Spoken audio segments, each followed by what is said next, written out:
Still talking about the funny things your pets do. Now, we've been hearing all about my golden retriever, lots of emails coming in. I'll be writing back to you guys as soon as possible, don't worry. But we've got some calls. Let's go to the phones. Hello, you're on the air. Hi, is Ernie there? Is Ernie here? What are you talking about? Yeah, I got a message. He says he's having trouble with his human. With his human? Yeah. Okay, who is this? Cesar Millan. Cesar Millan. Cesar Millan, we have been wanting you on the show for years, and you call for Ernie. I mean... Just kidding, Jeremy. How you doing, man? All right, okay, good. Well, you know what? I accept your apology. So, I guess... so you're calling me for dog advice. What do you need to know, Cesar? Oh, no, that's sorry. Other way around, right? I hope so, yes.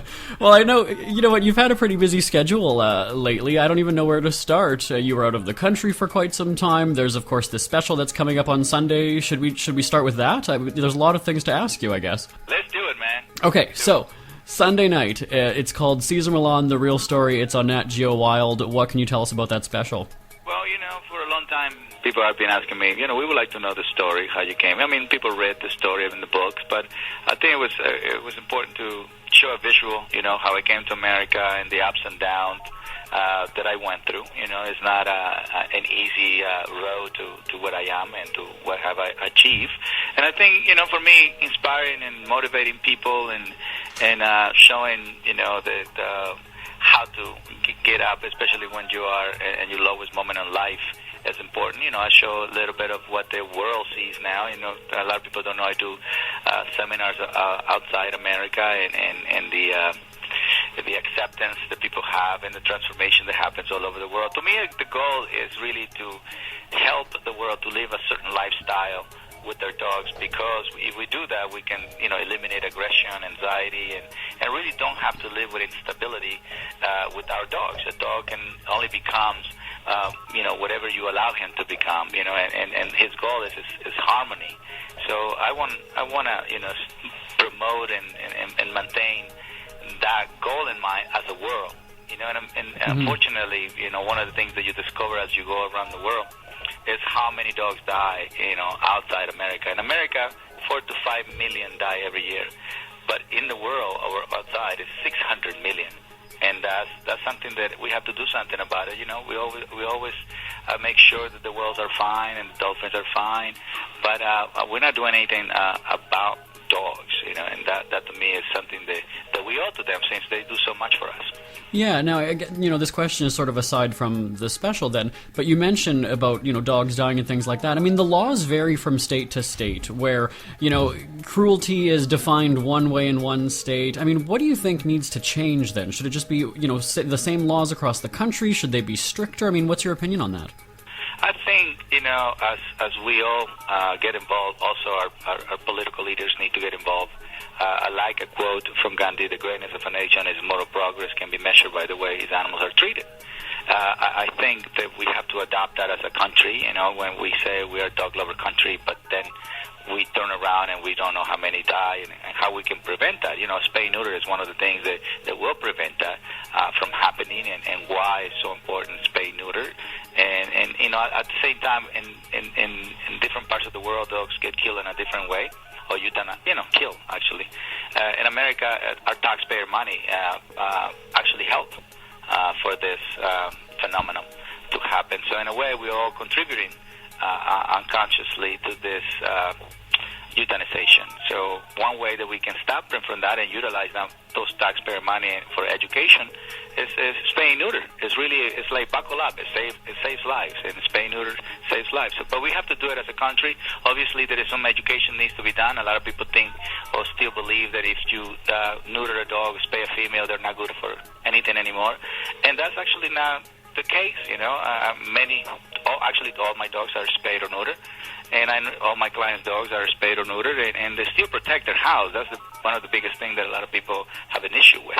But do you see that personalities in dogs change, though? Like, I mean, because I've got 2 dogs myself, and I heard that, they're going to be the same. They'll be, more easygoing once they're done. I mean, why do people have that hesitation, though? Is it just because they feel that the dog won't be the same after? Is that usually what you hear from people? Well, it's the myth, and before it was the Dobermans had a certain myth, and so the human love to create myth, but we don't really become educated about it.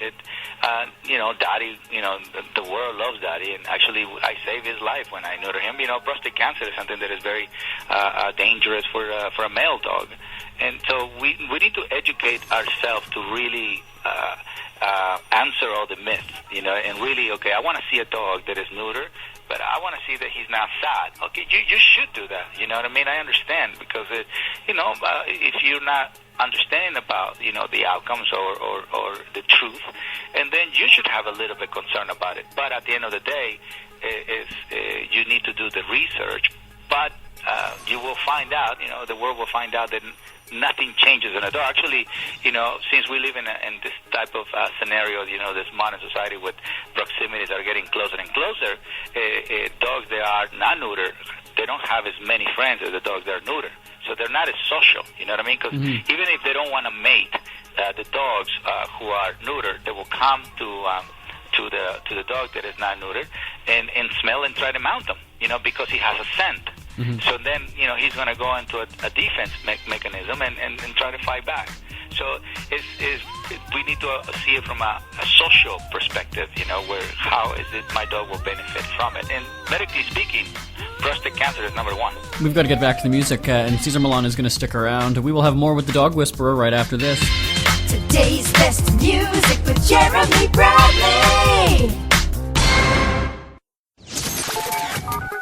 Jeremy Bradley here, back on the show. We are talking with Cesar Millan, Dog Whisperer, who is our surprise guest. He called in without me knowing. Now, we were talking in the last segment about getting your dogs spayed or neutered, which is very important to the animal population and also their health. So in the special that's airing Sunday night, I mean, we see you going around the world and educating people and helping them become more in tune with their dogs. But I guess the special not only shows about your personal or your professional life, it also goes into your personal life quite a bit. So why that decision? Why did you decide to open up in this special? Well, because it's really what inspires people. Obviously, everybody knows, right? I can, help dogs, but how do I help myself? And that's actually one thing that everybody looks for direction. How did that guy do it, or how did that person do it? I think we're all curious about. How can we help ourselves? And one way to help somebody is by telling the story of what you went through. And many times people don't realize, how bad I had it, before. Because everybody sees a TV show, everybody says, "Oh, he's doing good," but not really, not really. I mean, I share my most intimate thing because I believe that is important for transformation, for motivation, for inspiration. There's a lot of people that are in that situation where they're depressed and they feel that they have no way out, and I was in that position, and I'm sharing my darkest, weakest moment. And this is the Dog Whisperer. This is the guy that says calm and assertive. And at one point he was not calm. He was not assertive. And how did he came back? Yeah. Rehabilitation in animals. Just as rehabilitation of humans. To me, it's about training human. Right? If I train human to realize that we can get out of a certain state of mind, and then we can help each other, and we can help a dog. So to me, it's to inspire people. Hopefully that's what they get out of this special. Well, I think it's really commendable, too. I mean, oftentimes we see when celebrities go through some major life changes, relationship, troubles, what have you, they go into hiding, they, go hush-hush. So, I mean, it's very commendable then that you're opening up, especially. And I think the viewers, or your fans, will respect you a little bit more after that because you're more relatable, I think, is how it would work. So I think that's actually true, right?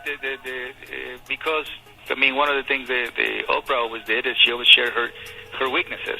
She always said, how hard it was for her to lose weight, and that inspired me. That made me feel okay. So she's not this thing that often TV makes you believe, and so I can be like her. And to me, it's a human being that inspires people, and so I have the blessings to be trusted by people and now that I can share my the ups and downs of my life, and I'm just like everybody else with a different mission. That's it. What is it that you think? You know what? We've got to take a break. All right, we're going to get back to the music. We're going to have more with Cesar Millan and talk about his new special that's airing Sunday night on Nat Geo Wild right after this. Today's best music with Jeremy Bradley. Jeremy Bradley here, back on the show talking with Cesar Millan, our surprise guest, and happy Thanksgiving to all of you today, talking about the new special that's airing Sunday night on Nat Geo Wild. What do you think viewers will be most surprised about when they watch on Sunday night? I don't know. Everybody has a different journeys. Some people are emotional, some people are spiritual, some people are more intellectual. Some people would in this instinctual journey. Depends. Because everybody, like right now, I'm really reconnecting myself back to my roots, which is something that I share. How I lost, how I got lost, and just following. Other people's journeys or goals, and so that really threw me off. My happiness went away, and I was not doing. Even though I was working with dogs, I was not going in the direction that I wanted to go, and nobody knows that. But now that I can share, and I lost all the money that I created in 9 years, and so nobody knows that. It's, you think, okay, he's coming assertive and he's leading and he's going to do that everywhere, but that was not the case. But I learned my lesson. I learned, and that's I think sometimes by you sharing your bad, you can prevent you can help other people to prevent. Like contract wise, that's something that I learned.